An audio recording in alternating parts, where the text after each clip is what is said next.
네, 이항용의 월가이드 2025 연말 특집으로 준비를 했습니다. 2024 이제 연말 2025년 연초 이항용의 월가이드에서 한 해의 가이드를 다 잡아가시기 바랍니다. 이항용 위원 나오셨습니다. 안녕하십니까? 네, 안녕하세요. 예, 미국은 현재 크리스마스를 즐기고 있습니다. 자, 오늘의 인사이트 열어보시죠. 산타랠리 화려하게 시작입니다. 2부의 선물을 주고 편안한 휴일을 지금 보내고 있을 텐데요. 뉴욕 증시 산타 오셨네. 예, 다른 해에 비해 얼마나 더 괜찮았는지 살펴볼까요? 네, 산타랠리가 진짜 오기는 왔습니다. 물론 과거에도 연 평균으로 보면 매년 평균 보면 1.3% 정도 산타랠리가 기간에 오르는 건 사실인데요. 이번에 어떻게 될지 모르죠. 다만 12월 24일입니다. 크리스마스 이브날 주가의 상승을 보면 우리가 수치로도 정말 엄청난 선물을 한마디로 받았다는 것을 알 수 있는데요. 나스닥 기준으로 보면 1.35%가 올라갔습니다. 1.35% 뭐 그러려니 하지만 시초자분들 입장에서 보면 이게 얼마나 많이 올라갔고 크리스마스 전날 이렇게 과거에 어떤 기록이 있었냐 보시면 좋을 텐데요. 2000년이죠. 2000년, 그러니까 지금부터 무려 24년 전 12월 24일 날 1.35% 그 정도 올라갔었습니다. 그렇기 때문에 지금의 기록은 24년 만에 최대폭으로 상승하는 날입니다. 크리스마스 선물. 그러니까 크리스마스 선물을 왕창 정말 세게 줬다라고 보셔야 되겠고요. 나스닥이 2024년 만이라고 말씀드렸는데 S&P 500은 2011년 이후 13년 만에 최대폭으로 상승한 하루가 되겠습니다. S&P 500도 1.0% 정도 올라갔고요. 다우지도 조금 올라가긴 올라갔습니다. 0.9%가 올라갔는데 이것도 2022년 이후에 2년 만에 최고 기록이니까 3대 지수, 특히 나스닥은 24년 만에 최대폭으로 상승할 만큼 진짜 제대로 산타랠리의 선물을 받았다라고 보셔야 되겠습니다. 그래서 그런가요? 지난주 한때만 하더라도 또 여기저기서 미국 주시장 큰일 났다. 이제 뭐 역시 뭐 한국 주식 안 돼갖고 미국으로 왔더니 미국도 어렵다라는 얘기 정말 여기저기서 걱정하는 목소리 많았는데요. 딱 수치 한번 보시겠습니다. 네. 이 표시는 방법은 10월 24일 종가로 나오고요. 사상체 효과 그 다음 항목에 나옵니다. 사상체 효과 가로 열고 나온 거가 언제 찍었냐는 것인데요. S&P 500 기준으로 보면 12월 6일 날 사상체 효과를 기록했었는데요. 그때과의 기록이 불과 0.8%밖에 남지 않았습니다. 우리가 조심스럽게 예측하지만 연말 전에 마지막 하기 전에 충분히 한번 도달하지 않을까라는 생각하고 있겠고요. 나스닥은 또 0.7%, 그러니까 손만 뻗으면 사상체 효과 들어갈 정도로 지금 상당히 지금 분위기는 다시 살아나 있고 월가의 어떤 눈높이도 상당히 높아지고 있음은 여러 가지 징후로 여러분들도 아실 수 있을 것 같습니다. 네, 자 2024, 2025 산타랠리 원만한 출발을 했다라는 거 지금 전해드렸고요. 월가이드에서 올해 수익 많이 나셨다는 분들 있으셨을 텐데 그러면 어떤 종목으로 좀 수익이 나셨나 한번 오늘 특집으로 준비를 해보도록 하겠습니다. 매그니피센트 세븐 종목들이 여전히 2024년에 주식시장을 이끌었습니다. 먼저 올해 베스트 3 종목을 화면으로 함께 만나보도록 하겠습니다. 네, 엔비디아와 테슬라, 애플. 네, 엔비디아 연초부터 강했고요. 테슬라 연 중반까지는 흔들림이 컸다가 트럼프 효과로 대선 이후 강한 상승이 돋보였고요. 애플은 엔비디아와 시총 1위의 쟁탈전을 겨루고 있는데 지금 시총 4조 달러를 최초 돌파를 앞두고 있어 1위를 뺏기지 않으려고 하고 있습니다. 어떤 정보부터 살펴볼까요? 네, 일단 매그니피션트 세븐 오늘 좀 특집으로 다룰 텐데요. 매그 세븐이 어떤 주식인지 다시 한번 표로 한번 간단히 한번 우리가 보시면 좋을 것 같습니다. 아시다시피 시가총 1위부터 7위까지 라고 얼추니 이해하시면 되겠습니다. 애플, 엔비디아, 그리고 마이크로소프트, 알파벳, 아마존, 메타 플랫폼, 테슬라까지 해서 1위부터 7위까지 기록을 하고 있는데요. 옆에 보시면 두 번째는 시가총액이 나옵니다. 애플과 엔비디아의 차이가 지금 5조 5천억 달러 정도 나오는데요. 애플 기준으로 보면은요, 어저께 새벽이죠. 어저께 새벽에 3조 9천억 달러를 돌파했습니다. 많은 분들은 뭐 애플은 뭐 혁신이 끝났다는 얘기를 뭐 10년째 들으셨고요.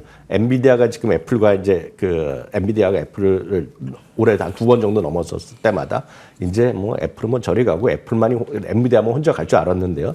지금 보시면 애플이 3조 9천억 달러 돌파하면서요. 4조 달러까지는 불과 2.5%입니다. 2.5% 이게 한 번에 가기 쉽지 않아서 올해 갈지 뭐 내년에 갈지 모르겠으나 4조 달러 터치도 결코 멀지 않았다. 올해 들어서요 34.1%가 올라갔습니다. 다음은 엔비디아가 두 번째 시가총액인데요. 금년에 주가가 183%가 올라갔습니다. 물론 이거 갖고 부족하다는 분이 있습니다. 왜냐하면 작년에는 270%가 올라갔습니다. 기억하시는 분은 계시겠지만 2022년도죠. 불과 2년 전에 50%가 떨어지면서 야, 엔비디아 갖고 있는 사람들이 진짜 큰일 났다. 엔비디아 뭐 사갖고 뭐 속았다. 뭐 이런 얘기를 수도 없이 많이 들으셨는데요. 최근에 5년 동안에 보면 그 2022년 제외하고 나머지는 최소한 70에서 뭐 280%까지 올라왔습니다. 물론 내년에 어떻게까지 갈지 모르겠으나 엔비디아 역할은 현재 진행형이다라고 보셔야 되겠습니다. 참고적으로 금년 183%가 올라갔습니다. 다음은 테슬라가 되겠는데요. 화면에서 보시다시피 테슬라도 80% 정도 올라갔는데요. 특히 이제 트럼프 대통령 당선 이후에 주가가 급반등했습니다. 여러 가지 이유가 있겠죠. 뭐 많은 분들 들으셨고 오늘 같은 경우에는 그러니까 어제 새벽이죠. 정확히 얘기하면 현대자동차가 또 그 테슬라한테 큰 크리스마스 선물을 줬다는 것이 미국의 주요 뉴스가 되겠습니다. 물론 그게 얼마만큼 진짜 도움이 되는지 모르겠지만 지금 현대차 그 자동차를 타고 다니는 사람들한테 소위 더 아주 쉽게 얘기하면 슈퍼차저에서 쓸 수 있는 그 어댑터를 제공해서 쓸 수 있게 해줬다는 거거든요. 그러니까 테슬라 슈퍼차저 갖고 있는 테슬라 입장에서 보면 그냥 현대자동차 고객이 오면서 그만큼 수익이 더 나는 그런 그림으로 이해하셔야 되겠고요. 그럼 도대체 왜 이렇게 그 테슬라의 호재로 생각하느냐? 아시다시피 전기차가 자동차를 차지한 다음에 차징에 들어간 다음에 뭐 2, 3분 만에 끝나는 게 아니잖아요. 20분, 30분, 40분, 50분 동안 기다려야 되잖아요. 그럼 요즘 보면 테슬라가 그 주위에 보면 카페도 만들고 여러 가지 시설들을 많이 늘리고 있거든요. 그럼 거기서 보면서 계속 홍보 영상도 보고 테슬라 자동차를 보는 거거든요. 그렇기 때문에 결국 테슬라의 힘을 다시 한번 보여주는 거고, 그래서 이제 7% 올라간 데에는 현대차가 뭐 큰 선물을 산타가 선물을 줬다는 얘기하고 있는데 좀 지나치게 많이 올라간 느낌은 있으나 전체적으로 테슬라가 주가가 크게 상승하고 올해 대표적인 종목 중에 하나인 것만은 틀림없겠습니다. 예. 네, 뭐 국장은 언제 가나 이런 질문도 있는데 저희 이항영의 월가에 대해서는 미국장 이제 중심으로 여러분들 수익이 뒤처지지 않도록 함께 하잖아요. 먼저 베스트 3로 애플, 엔비디아, 테슬라가 꼽혔습니다. 내년에도 이 3 종목들은 뭐 누가 더 좋다라는 것이 중요한 게 아니라 뭐 같이 조금 더 갈 것으로 예상을 하면 되겠죠? 네, 맞습니다. 예. 전체적으로 보면요, 비중이 이제 상당히 커져 있는 것도 이제 분명하라 되겠네요. 오늘 비중을 한번 확인해 보겠는데요. S&P업에서 차지하는 비중이 거의 이제 32% 정도 됩니다. 10개, 탑 10을 하면 거의 40%니까요. 상당히 그 비중이 압축적으로 커져 있기 때문에 그건 이제 부담이 될 수밖에 없어 보입니다. 이 부분에 이제 핵심적인 것은 압도적인 이익 성장세가 지속되고 있다는 것입니다. 금년 3분기만 보겠습니다. 지금 실적 발표된 3분기만 보면 이익이요 20%가 늘어났어요. 여기서 보면 위에 나오는 실선이 되겠는데요. 나머지 493개 종목은 불과 2%밖에 늘지 않았습니다. 그러니까 여전히 이 압도적인 매그7의 이익 성장세가 지속되고 있다는 것입니다. 그렇지만 내년부터는 이 초격차가 해소된다고 자주 말씀드렸는데 바로 이 그림 한 장으로 여러분 이해하실 것 같습니다. S&P 500과 매그7, 나머지 493개의 이익 증가율의 차이가 좀 줄어든다는 것입니다. 그럼에도 불구하고요, 주가 상승이 앞으로도 강상단기가 이어질 수 있다는 것은 아무리 그렇다 하더라도 마진율의 격차가 워낙 크다는 것입니다. 매그7에요, 현재 마진율 시기에서 팔아갖고 남는 돈이 얼마냐 보면 25.4%의 마진율을 보이고 있는데 나머지 493개도 워낙 크죠. 마진이 있죠. 10.8%이기 때문에 우리나라와는 상당히 차이가 있는 건 사실인데 여하튼 그럼에도 불구하고 매그7과 나머지와의 차이가 거의 2배 난다는 것입니다. 그런 관점에서 시장에서 좀 여전히 이들의 입장은 여전히 견고하다라고 보셔야 되겠습니다. 다만 이제 밸류에이션만 보면 다시 연중 최고 수준으로 31배까지 와 있습니다. 그러니까 1년 수익의 향후 1년 수익의 30배 이상, 그러니까 30년을 모아야지 지금 이 주식의 값어치가 나올 정도로 밸류에이션 높아지는 건 사실입니다. 다만 2021년에요. 이 매그7의 밸류에이션이 38배까지 간 적이 있었는데요. 그보다는 낮다라고 보셔야 되겠고요. 나머지 493개가 19배 정도 되고요. S&P 500이 22배 정도 된다는 거를 참고해서 이해하신다 그러면 여전히 밸류에이션이 비싼 건 사실이지만 상대적으로 과거보다는 아주 최고점보다는 좀 낮아져 있다라는 것도 보셔야 될 거고 상대적으로 나머지 것들은 최고점 수준에 가고 있다는 것도 보시면 밸류에이션 물론 절대적인 상대적으로 높지만 절대적으로 높은 거에 대해서는 좀 판단하기가 쉽지 않다 이렇게 말씀드릴 수 있어 보입니다. 매그니피센트 종목이 S&P 500 내에서 얼마나 비중을 차지하고 있는가 오늘 질문에 대해서 내년은 또 어떨까라는 질문에 대해서의 답변은 여전히 높은 상황인데 내년에는 이 초격제가 조금 줄어들 그 전망까지도 해볼 수 있겠습니다. 자, 실제로 이 M7에 새로운 종목들이 좀 호시탐탐 노리고 있다라는 것도 또 내년의 키워드가 아닐까 싶은데요. 가장 유력한 게 최근에 떠오르고 있는 신흥 강자 브로드컴이 되겠고요. 뭐 마벨, 팔렌티어도 빼놓을 수 없고 저희 월가이드에서 여전히 얘기를 많이 한 뭐 서비스나우나 레딧 등도 좀 꼽히고 있습니다. 이들 그 신흥 강자들 좀 어떻게 바라봐야 될까요? 그 격차가 이제 가장 이제 근접한 거는 말씀하신 것 중에 가장 근접한 것은 이제 브로드컴이 되겠습니다. 브로드컴이 시가총액 1조 달러 넘어섰고 브로드컴은 이제 예를 들어서 많이들 얘기하는 거가 제2의 엔비디아가 될 수 있다는 얘기를 많이 하고 있습니다. 하는 것도 뭐 그 완전히 다른 것도 아니고요. 워낙 브로드컴은 과거에는 애플의 관련주로 이제 대표적이었던 것인데 뭐 훌륭한 회사면 틀림없다 이렇게 말씀드릴 수 있습니다. 예. 자, 새로운 그 종목들도 놓치지 않고 좀 계속 보도를 해보도록 하겠습니다. 자, 그러면 매그니피센트 세븐 랭킹 살펴보도록 하겠는데 이번에는 밸류에이션 기준으로 베스트 종목입니다. 예, 알파벳과 메타 플랫폼스가 꼽혔습니다. 지금 어떤 상황인가요? 네, 이렇게 이해하시면 되겠습니다. 여러분들이 어떻게 주식을 뭐 가장 좋은 주식을 찾는 방법은 수도 없이 많고 개인마다 다 다른 생각 갖고 있을 텐데요. 저희가 지금 방송을 전해드린 입장에서 보면 객관적 수치를 갖고 말씀드려야지 오해를 안 받고 정확할 수밖에 없겠는데요. 가장 쉽게 밸류에이션을 하는 것들의 가장 일반적인 것은 뭐 다른 것도 있습니다. 매출 대비, 뭐 에비타 대비 얼마, 뭐 이런 것들이 있고 이익 성장률 대비 등등 있지만. 가장 쉽게 여러분들도 이해하시고 저도 설명드릴 수 있는 거가 12개월 예상 실적 기준에 대한 멀티플입니다. 더 쉽게 얘기해서 PER이라는 항목이 있는데요. 이 7개 종목의 PER을 한번 정리해봤습니다. 네. 여기 보시면 위에서부터 정리해드리면 1위부터 7위까지입니다. 순서는 항상요. 애플이 30.8배가 나오고요. 다 어저께 종가 기준입니다. 예. 엔비디아가 31배가 조금 넘고요. 마이크로소프트가 28배, 알파벳이 21배, 아마존이 36배, 메타 플랫폼스가 23배 정도 나오고요. 테슬라가 128배 정도 나옵니다. 예.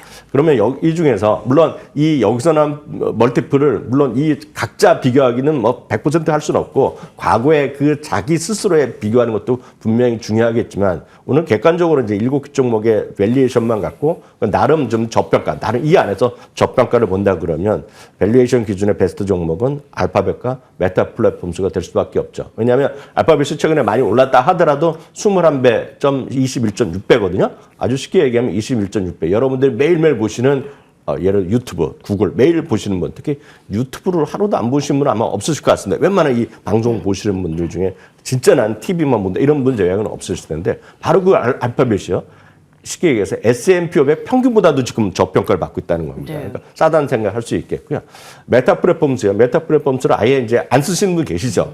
인스타 안 쓰시는 분 계시지만 요즘 젊으신 분들 치고 인스타를 안 하시는 분이 없죠. 전 세계 누구나 젊은이들이 예전 같으면 핸드폰 전화번호 서로 물어보고 있는 거 아닙니까? 예. 요즘은 그런 분들이 어디 있습니까? DM으로도 하는 거 아닙니까? 요즘 젊은 친구들 보면은요. 딱 거기서 보면 메타 플랫폼스가 23.6배. 그래서 이거 두 개가 밸류에이션 기준으로 보면 가장 저평가 주식이면 틀림없다. 이렇게 먼저 정리할 수 있겠습니다. 예, 그러니까 매그니피센트 세븐 종목 가운데 상대적으로 저평가. 예, 뭐 아까 테슬라가 128배라고 했으니 메타와 알파벳이 21배, 23배 하니까 상대적으로 좀 낮아 보일 수 있는데 그건 이제 S&P 500의 종목들보다도 조금 낮은 수준입니다. 기준을 어디에 두느냐에 따라서 랭킹이 완전 달라지네요. 맞습니다. 이게 좋다라고 하는 게 아니라 베스트 종목, 그다음에 밸류에이션 기준으로 해서 베스트 종목, 그리고 이제 다음 살펴볼 거는 내년에 그 목표 주가를 살펴봤을 때 현재 주가와 괴리율이 높은 그러니까 목표 주가 베스트 3 종목도 함께 살펴보도록 하겠습니다. 네, 그 목표 주가를 한번 여러분 생각해 보시면 네. 저희 방송을 꾸준히 아침마다 보시고 저희 월가 오지 이런 거 보시는 분들은 이제 미국 주식 투자하실 때 정말 월가 애널리스트의 목표 주가가 진짜 중요하다는 걸 느끼실 것 같은데 아마 국장 탈출러라 그러죠. 한국 시장에서 팔고 미국 시장 오고 막 한번 뭐 하고 싶은 분들은 저 방송이나 이런 데서 저도 이제 나중에 채팅창에 다 실시간 채팅 저도 볼 거 아닙니까? 저희 방송 뭐 나중에 다시 돌려보게 하면 이런 분들이 많습니다. 아, 뭐 월가 애널리스트 의견을 자주 얘기하냐고 얘기하는데 그렇게 생각하시면 큰 거 닥칩니다. 미국의 애널리스트와 국내 애널리스트는 보는 시각 자체가 완전히 다르기 때문에 월가 애널리스트의 전체적인 의견의 평균이 올라가나 내려가는 자체는 애널리스트들의 의견을 진짜 여러분 잘 활용해야 되겠고 그렇기 때문에 여러분들이 쓰시는 국내 HTS, MTS에서도 이런 걸 많이 보여주고 있는데 그런 걸 좀 활용하실 필요가 있습니다. 차트 분석하실 시간 있으면 그거에 100배를 이거 공부하시는 것이 정말 5만 배 정말 효과 좋다라고 말씀드리겠고요. 그런 관점에서 목표 주가의 12개월 예상 평균입니다. 평균인데요. 평균과 계류율. 계류는 그 현재 가격의 차이가 되겠는데요. 역시 똑같이 말씀드리겠습니다. 애플은 목표 주가 평균이 현재가보다 낮게 있겠고요.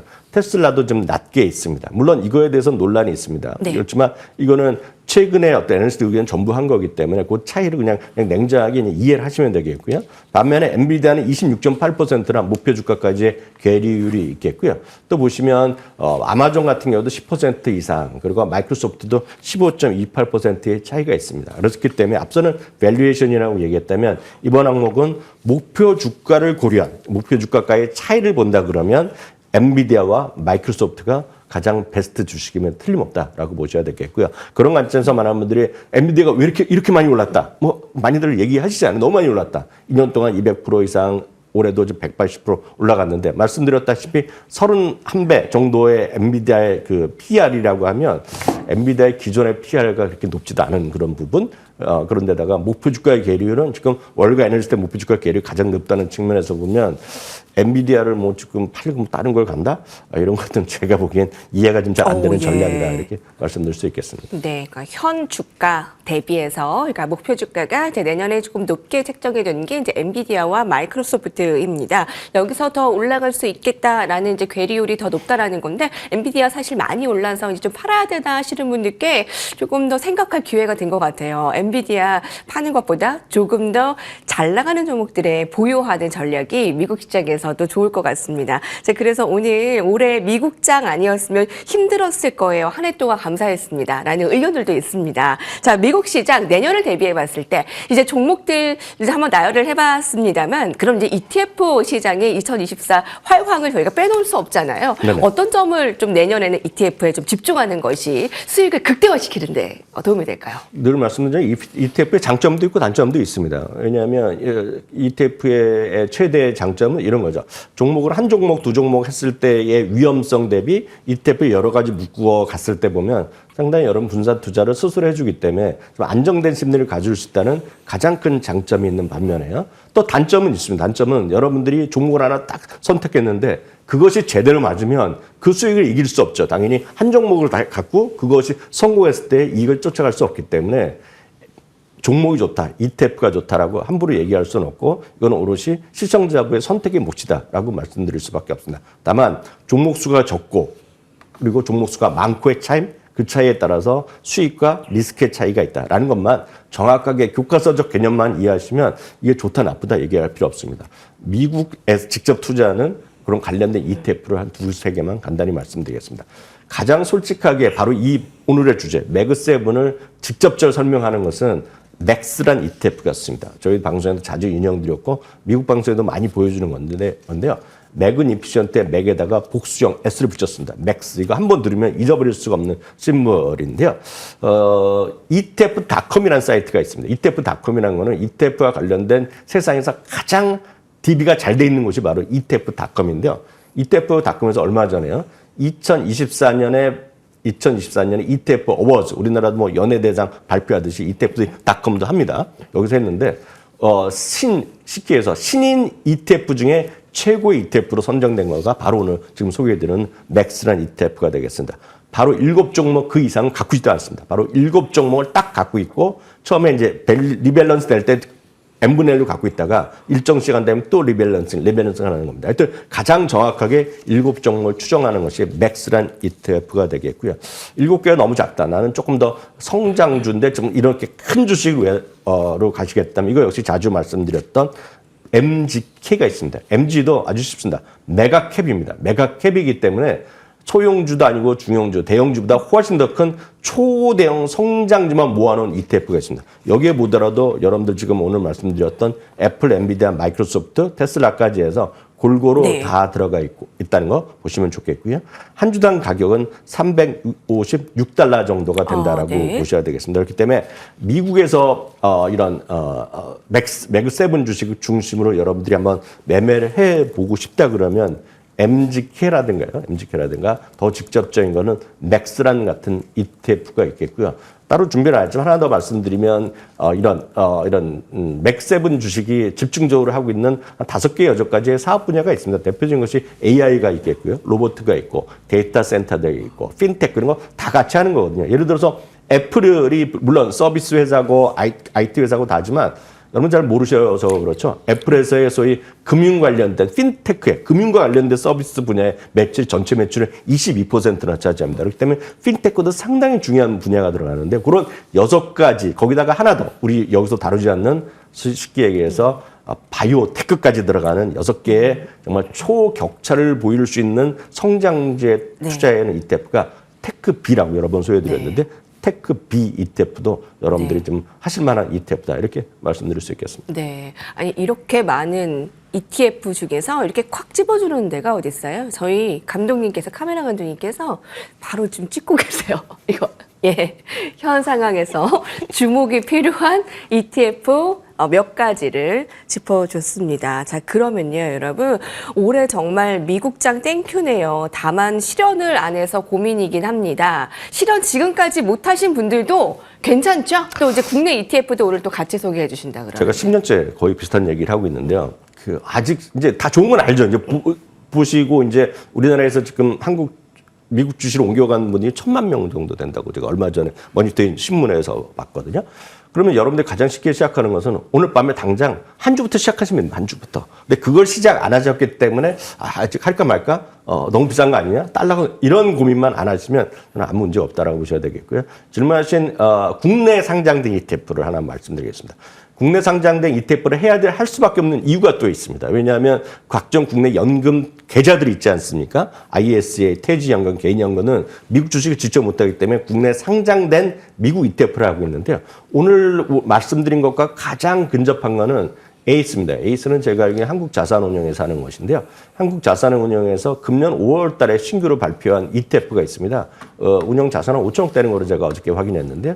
에이스 미국 빅테크 탑7 에다가 플러스가 들어갑니다. 그래서 핵심은 탑7 주식에다가 나머지 주식들이 몇 개 들어갑니다. 여기서 아마 브로드컴 이런 것도 들어간 거로 제가 확인했는데 한번 좀 더 확인해 보셔야 되겠고요.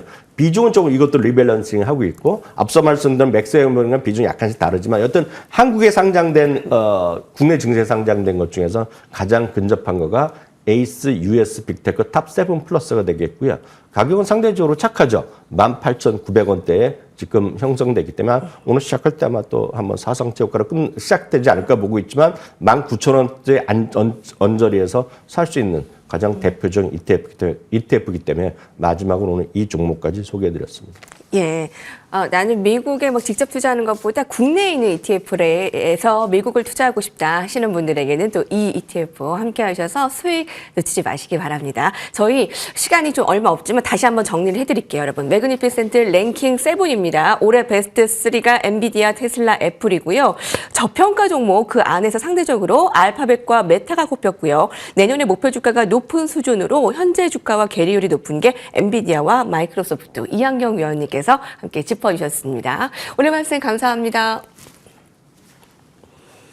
네, 흔들림은 있었습니다만 미증시는 정말 휘황찬란하게 올해를 마무리하게 되었습니다. 자, 월가이트 통해서 수익 나신 분들 내년에도 함께 해주시길 바라겠습니다. 저희 오늘 여기서 인사드릴게요. 감사합니다.